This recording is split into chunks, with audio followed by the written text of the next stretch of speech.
బులెటిన్లో మరో breaking news. Satyavedu MLA కోనేటి ఆదిమూలం బాధితురాలు మరోసారి వార్తల్లో నిలిచింది. తనను సోషల్ మీడియాలో విపరీతంగా ట్రోల్ చేస్తున్నారంటూ ఆత్మహత్య చేసుకుంటా అని వాట్సాప్ గ్రూపుల్లో మెసేజ్ పెట్టింది. నాకు జరిగిన అన్యాయం మీ అక్క మీ చెల్లికో జరిగితే నాపై ఇలాంటి కామెంట్స్ చేయరంటూ తెలిపింది. అందుకే నేను చనిపోతున్నా అంటూ మెసేజ్లు పెట్టడంతో మరోసారి అలజడి రేగింది. అంతేకాదు తనకు టీడీపీ నాయకులు ఎవరూ సహకరించడం లేదని, అందుకే ఇక అందరికీ సెలవు అంటూ పోస్ట్ పెట్టింది. మరోవైపు కోనేటి ఆదిమూలం గుండెపోటుతో చెన్నైలోని ఓ ప్రైవేట్ ఆసుపత్రిలో చేరారు.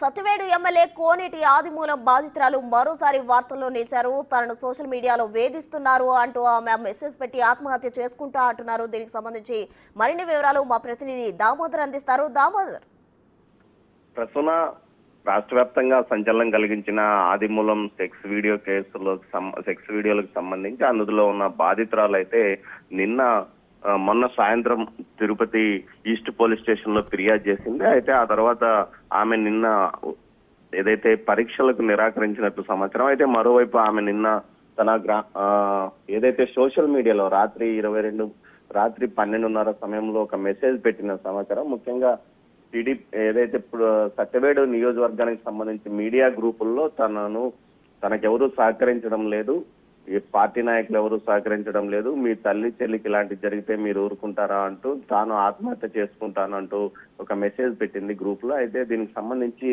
మొత్తం మీద అయితే ఇక్కడ ఆమె ప్రస్తుతం ఉన్నట్లు లేదు, హైదరాబాద్ లోనే ఉందంటూ స్థానికంగా చెప్తున్న పరిస్థితి. మొత్తం మీద ఆ వీడియోలు బయటకు వచ్చిన తర్వాత పరస్పర ఆరోపణలు టీడీపీ గ్రూపులతో పాటు అదేవిధంగా సోషల్ మీడియాలో పెద్ద ఎత్తున చర్చ నడుస్తుంది. ముఖ్యంగా ఆమె గురించి కొంతమంది, ఆమెకు అనుకూలంగా కొంతమంది, ఆమెకు వ్యతిరేకంగా మరికొంతమంది ట్రోల్స్ చేస్తున్న పరిస్థితి. ఈ నేపథ్యంలో ఆమె నిన్న రాత్రి ఈ విధంగా సోషల్ మీడియా గ్రూప్ లో ఈ విధంగా మెసేజ్ పెట్టడం జరిగింది. మొత్తం మీద ఇప్పటికే ఈ కేసుకు సంబంధించి ఆ సత్యవేడు ఎమ్మెల్యే ఆదిమూలానికి సంబంధించి పూర్తి స్థాయిలో విచారణ కొనసాగుతుంది. స్థానికంగా ఏదైతే ఆమె చెప్తున్న భీమాస్ ప్యారడైజ్ హోటల్ కి సంబంధించిన సీసీ ఫుటేజ్ ను కూడా పోలీసులు సేకరించినట్టు సమాచారం. రాష్ట్ర ఉన్నత స్థాయి అధికారులు ఈ కేసు విషయం పైన ప్రత్యేక శ్రద్ధతో కేసు దర్యాప్తును కొనసాగిస్తున్నట్లు తెలుస్తుంది.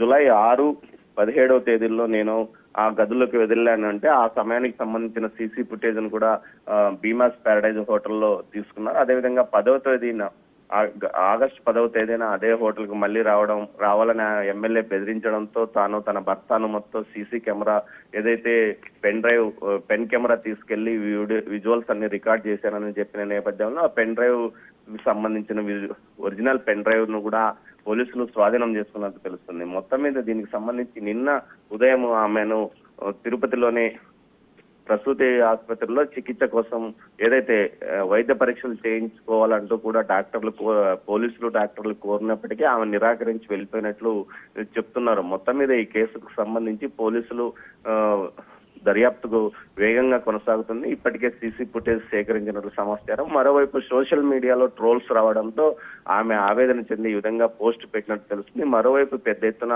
విమర్శలు ప్రతి విమర్శలలాగా ట్రోల్స్ పెద్ద ఎత్తున వస్తున్నాయి. దీంతో పాటు దళిత సంఘాల నాయకులు పెద్ద ఎత్తున ఆదిమూలానికి మద్దతుగా మాట్లాడుతున్న పరిస్థితి కూడా నియోజకవర్గంలో కనిపిస్తుంది. దామోదర్, మరోవైపు అటు ఆదిమూలం గుండెపోటుతో చెన్నైలోని హాస్పిటల్లో జాయిన్ అయ్యారు అనే సమాచారం అందింది. దానికి సంబంధించిన డీటెయిల్స్ చెప్తారా?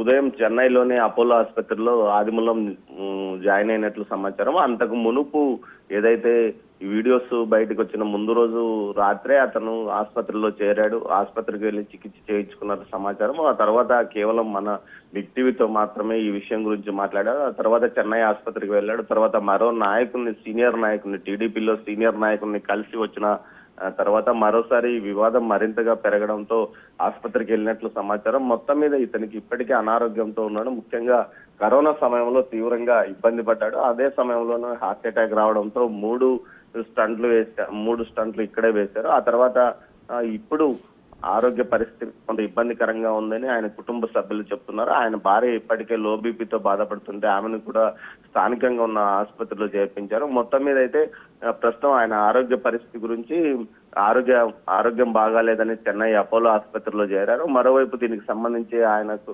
అరెస్ట్ ఎప్పుడు ఉంటుంది, ఆయన అరెస్ట్ చేస్తారా లేకపోతే బెయిల్ కోసం కోర్టుకు వెళ్తాడా అన్న చర్చ కూడా నడుస్తుంది. మొత్తం మీద ఈ కేసుకు సంబంధించి అంటే 72 సంవత్సరాల వయసున్న ఈ వ్యక్తిని అరెస్ట్ చేసే అవకాశం ఉండదని అంటున్నారు న్యాయ నిపుణులు.